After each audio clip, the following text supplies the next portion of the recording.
Let's work series parallel circuit problem number 2. Notice my circuit here, I've got an 8-volt source. I've got a 2 ohm resistor for R1, a 4 ohm resistor for R2. I've got a 4 ohm resistor for R3, a 2 ohm resistor for R4, a 2 ohm resistor for R5, and a 4 ohm resistor for R6. First thing I'm going to do is ask myself, do I see 2 resistors in series? Well, yes, these 2 are in series. These 2 are also in series, and these 2 are in series. So I'm going to combine these 2. I'm going to combine those 2, and I'm going to combine those 2. So 4 and 2 would be 6 ohms. 4 and 2 would be 6 ohms. 4 and 2 would be 6 ohms. So now I've got to redraw the circuit. So I've got my 8-volt source. I've got R1 and R2 combined together, giving me a total resistance of 6 ohms. Then I got 3 and 4 combined together, giving me a total resistance of 6 ohms. Then I've got 5 and 6 combined together, giving me a total resistance of 6 ohms. Then I go to my next question. Do I see 2 resistors in parallel? Yep, these 2 are in parallel. Well, 6 in parallel with 6 will give me an equivalent resistance of 3 ohms. So I'm going to redraw the circuit. I've got my 6 ohm resistor. Then with these 2 combined, that gives me an equivalence of 3 ohms. Then I've got a simple series circuit here with 2 resistors in series. So I've got my 8-volt source, my total equivalent resistance, which is 9 ohms.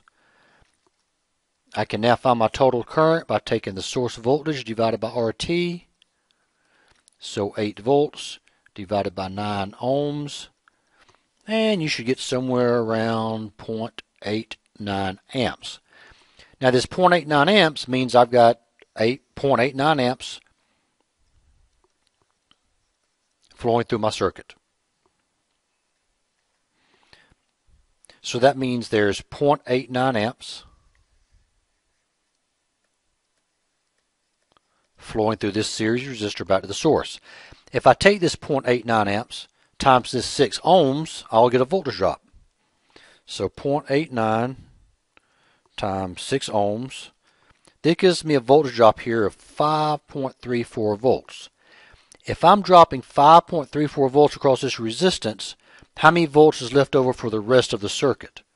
Well, use Kirchhoff's voltage law, 8 minus 5.34. So for the rest of the circuit, I've got 2.66 volts.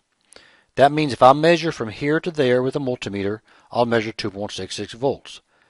This resistance, or this branch, is in parallel with this branch, so I would also measure 2.66 volts across this branch. Now, knowing this voltage, I can divide it by this resistance to get this branch current. I can also divide this voltage by this resistance and get this branch current. So 2.66 divided by 6 is 0.44 amps. 2.66 divided by 6 is 0.44 amps. 0.44 amps through this leg plus 0.44 amps through this leg is going to equal a total of 0.88 amps. Okay? So there's Kirchhoff's current law. Total current will split between the 2 branches. So let's take this back to our previous circuit.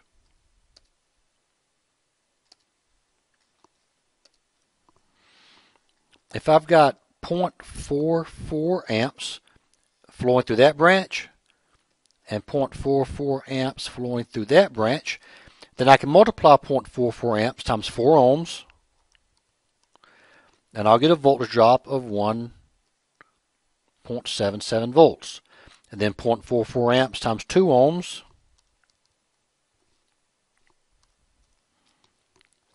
is 0.88 volts. 0.44 amps times 2 ohms is 0.88 volts, and 0.44 amps times 4 ohms is 1.77 volts.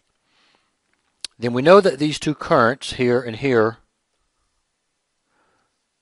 recombine into the total current, which we calculated to be 0.89 amps. So 0.89 amps times 4 gives me a voltage drop here of 3.56 volts. And 0.89 amps times 2 ohms gives me a voltage drop here of 1.78 volts.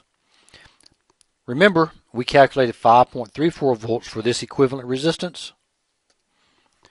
So if I go 5.34 minus 1.78, I'm left over with 3.56. Okay, so see, Kirchhoff's voltage law is working there.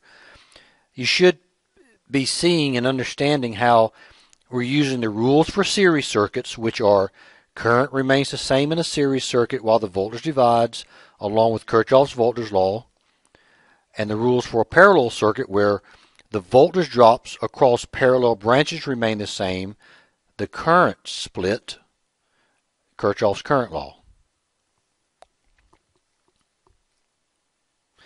Then for power dissipations, I would simply take the voltage drop times the current through that resistor, and that would give me a power dissipation across R1 of 1.58 watts, a power dissipation across R4 of 3.17 watts, a power dissipation across R3 of 0.77 watts, R4 would be 0.38 watts, R6 would be 1.77 watts. I'm sorry, 0.77 watts. And then R5 would be 0.38 watts.